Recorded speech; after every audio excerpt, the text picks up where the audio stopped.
Hello, my friends, and welcome back. Thank you very much for being with me again today.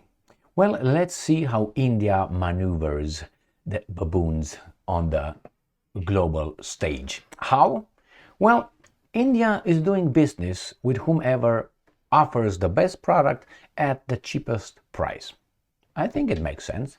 So, India is under, I think, attack by the US government trying to make India drop Russian oil and gas. India doesn't do that because it has nuclear weapons and is strong and independent. We find out that the Russians reward them from buying Russian oil and selling it on the world market after they just refine it. All right? And the Russians reward them with weapons. In this case, Russia offers India their most advanced fighter jet.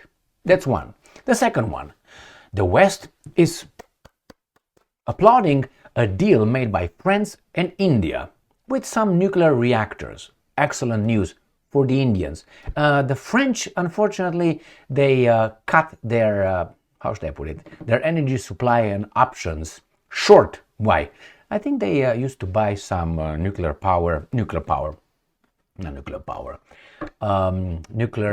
energy, how do you call them? Uranium and others from Africa, and I think from Russia as well. Don't they use it for their nuclear reactors? I think France is 100% dependable on nuclear energy. So its supplies of whatever they get from outside was cut. They cut it. Why? America told them. So now they are partnering with India.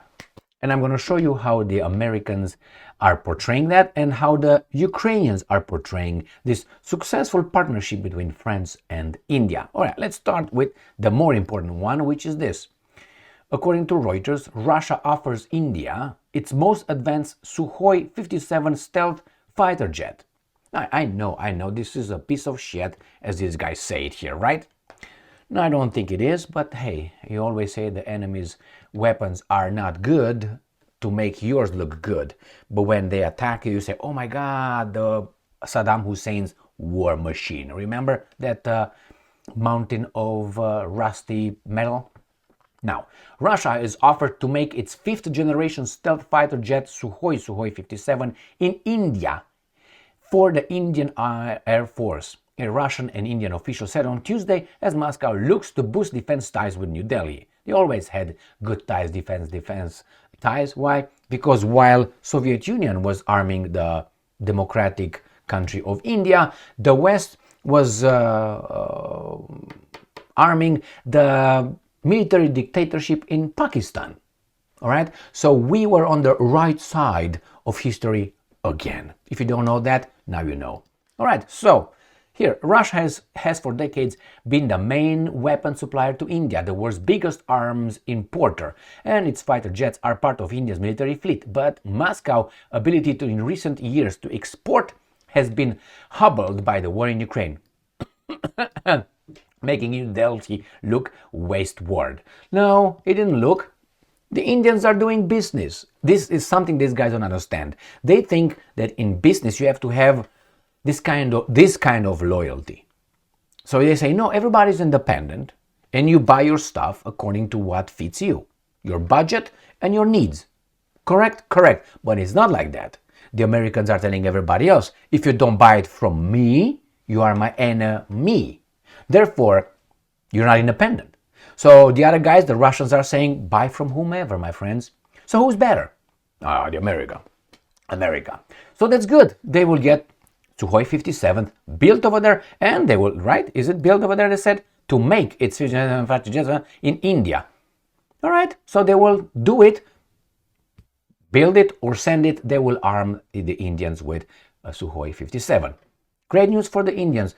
Dr. Jaishankar, very smart foreign minister of India, told us that all along. He said, if that product is cheaper and comes from Russia, we're going to buy it from, makes sense to buy it from the Russians. Oh, for ideologies and all that, you can keep your garbage for the imbeciles in Europe. That's exactly not what he said, what I added, what I got out of it. Next one. This is some baboons. These are the baboons. I'm going to show you the ideology. Power prices in Baltics nearly double after cut from Russian grid. Lithuania, Latvia, Estonia recently disconnected from Moscow-run transmission network. So these guys, Baltic states are Lithuania, Latvia, and Estonia. Total population of all these three countries is $6.1 million people. That's it. Three countries, 6 million. Nothing. Anyway, a village in China. So what do we have here? We have these guys applauded that they are, I made a video yesterday on this, how baboonish these guys shot themselves in the foot for ideological and, how do you call that, sovereignty reasons. They're not sovereign and independent countries, Baltic states. No, they're not. They follow orders. So they said, we're going to disconnect ourselves from cheap energy from the Russians, and we're going to buy more expensive from the other guys that will never blackmail us. Now that's a business decision, smart business decision. So what does that mean if you have the energy doubles? Everything is going to be almost double. You need to produce, you need to transport, you need in your household. How are you going to use it? You're going to use it by buying it. From where? The guys are going to sell it to you much expensive, more expensive, expensiver. Anyway, expensiver. So here is, my friends, this is a good decision how some imbeciles shot themselves in the foot. The Baltic states. And not only, many other Europeans. Why? Because they're not independent countries. Like India. India said, I'm going to do this. All right, let's go to the other one with a big success between India and, again, France. India and France signed declaration for modular nuclear reactor partnership. They both win. They both win. There's going to be a transmission of how do you call it, technology, among others. India and France has signed a declaration of their intent to establish a partnership on advanced and small modular nuclear reactors, the Indian Foreign Ministry said on Wednesday during Prime Minister Narendra Modi's visit to the country. Isn't that fantastic? I think it is fantastic. Don't you think? All right, next one. Let's see how the Ukrainians are reporting this. Right here.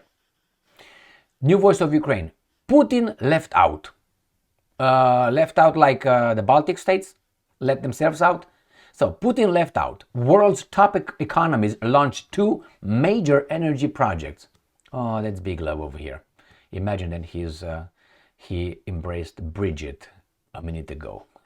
All right. France and India signed a memorandum on partnership in the construction of advanced modular reactors and small modular reactors and finalized a long-term gas deal. Who's going to send gas to whom, you think? Okay, the nuclear memorandum resulted from Indian Prime Minister Narendra Modi's visit to Paris. India is particularly interested in SMRs because they can be built faster than conventional large reactors and more easily adapted to power grid demands. SMRs can also be installed in locations where constructing large nuclear facilities is not feasible. So that means the Russians, if they don't have this technology, will get it through India. India plans to invest over $2 billion in state-funded nuclear research. Research from where? From these guys. Particularly in the development of small modular reactor. The country aims to have at least 5 domestically produced by 2033. As of 2024, India operates around 20 nuclear reactors. Alongside France EDF, India has been planning for years to build the world's largest nuclear power plant in Maharashtra. Okay, the gas deal was signed between the French energy giant Total Energies and India state-owned oil and gas company for 10-year term. Meanwhile, Russia, struggling with cross-border transactions due to sanctions, all right, by whom, is negotiating the use of natural gas to finance the construction of Turkey's first nuclear power plant. They will build it, and these guys are going to blow it up. All right, so what do you think? They don't tell us here who's going to get what. Is the French going to give energy to India, or India is going to give oil and gas to France? First, France doesn't fucking have oil and gas, if I remember correctly. That's why they have everything on nuclear. So I think they import a lot of that shit from some other people. Maybe I'm wrong. Go and verify. But That's what I know. Maybe I'm wrong and I'm too lazy right now to check it out. I know that India needs that oil and gas. From where? It gets it from Russia. So Russia gives India oil and gas. India sells it to the French give technology to India passes the technology to the Russians. Sounds like business as usual. All right, so there you have it, my friends. You have some baboons in the Baltic states who are very proud they fucked themselves. All right, then the Russians are giving the Indians Sukhoi 57. Great, Indians win. And then in return, probably the Indians are going to give them some nuclear small reactor technology from France. Excellent. And the Americans are what? Blah, blah, blah, blah, blah, blah. Thank you very much for being with me again today. Stay strong, stay smart, look for the truth, and be just.